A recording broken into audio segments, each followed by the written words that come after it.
very excited about the fact that rather than being bombarded with messages on products and services, or even political messages that don't necessarily resonate with you or aren't relevant to you as an individual, you can start to receive advertising and communications that are more relevant to your lifestyle, your economic means, your ideology, and so forth.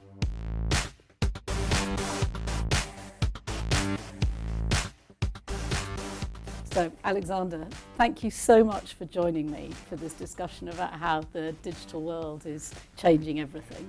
I wonder if we could start off by you telling us a bit about what Cambridge Analytica does. Certainly. Thank you, Dido.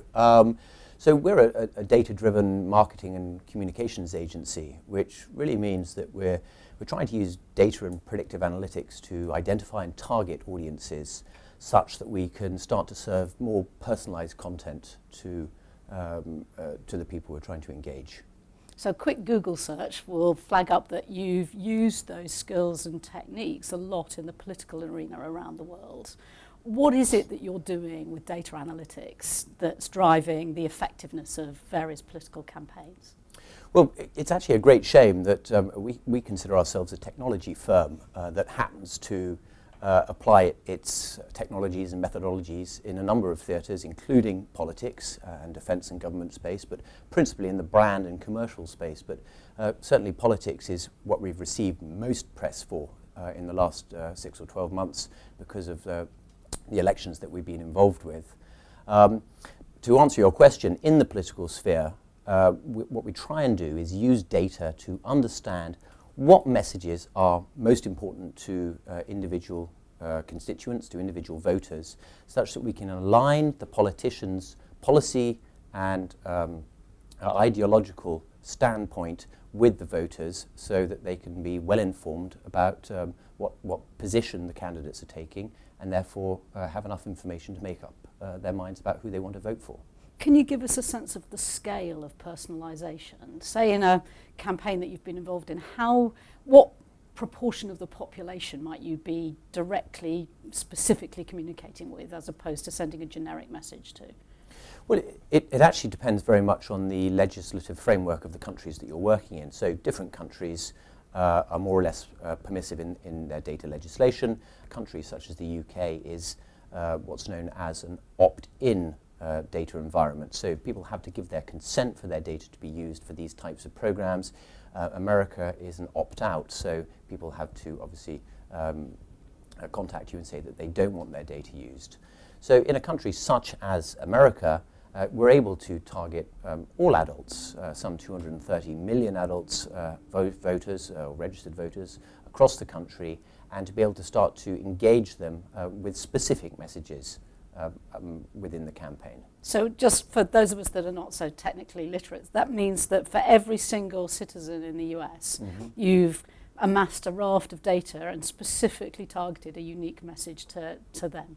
Well, the idea is to try and look at what data there is available on all the adults across a certain country, and then to look at correlations in that data such that you can begin to cluster people. People who have similar attitudes or lifestyles or geographies or demographics to each other, so that you can begin to serve different clusters of people with different messages that are going to be most relevant to them. And why is it that it seems to be the outsiders, the non-mainstream political candidates that have been so quick to adopt these sorts of techniques? I'm not sure that's true, actually. I mean, if you look in America, it was originally the Democrats who started to explore the use of digital and then big data and analytics. Clearly, we were working very closely with the RNC, the Republican National Committee, which is obviously a main political body. I think a lot of political parties are beginning to invest in these technologies.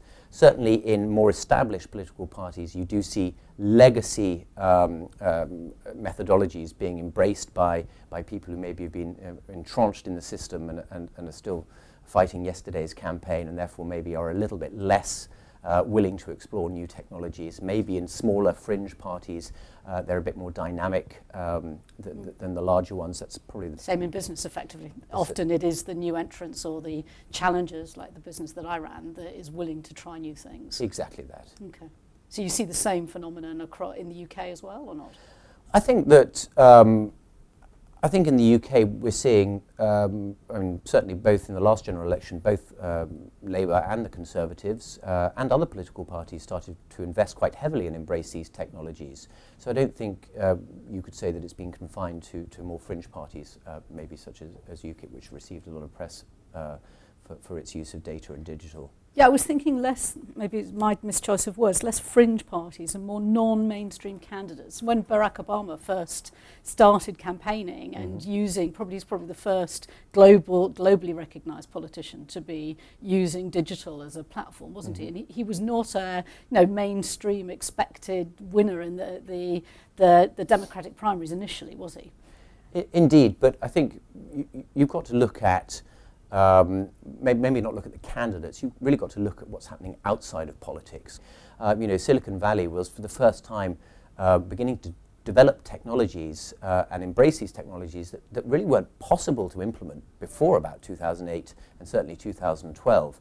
The idea of using data in such a granular way simply wasn't possible. We didn't have that capability that we do today. So these are still quite new. There's going to be a first mover advantage. Clearly, the United States, which is developing a lot of these tech, is going to have the edge there. But now we're seeing a lot of European countries embracing these sorts of technologies across the commercial space and, of course, entering the political space as well. So is there anything that you can do that you shouldn't?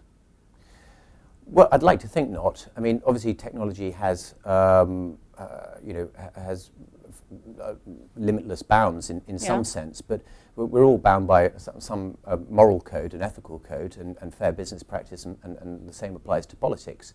So, anyone can bend the laws or break the rules, but that isn't really a reflection of technology. That's a reflection of the individuals. I was more thinking, is there anything that the technology is enabling possible that as a society we shouldn't allow? So, for example, in, I think it was 1957, subliminal advertising was banned.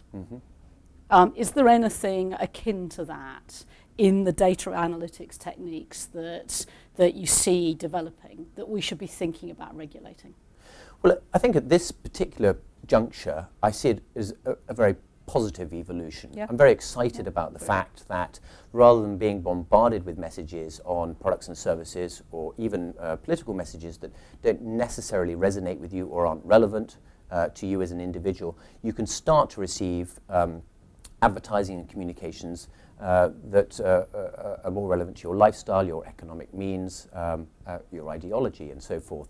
So I think that is positive. It's positive for the consumers or the voters. They get a better, more targeted experience. It's clearly better for the brands or the political parties because they get a return on investment is improved.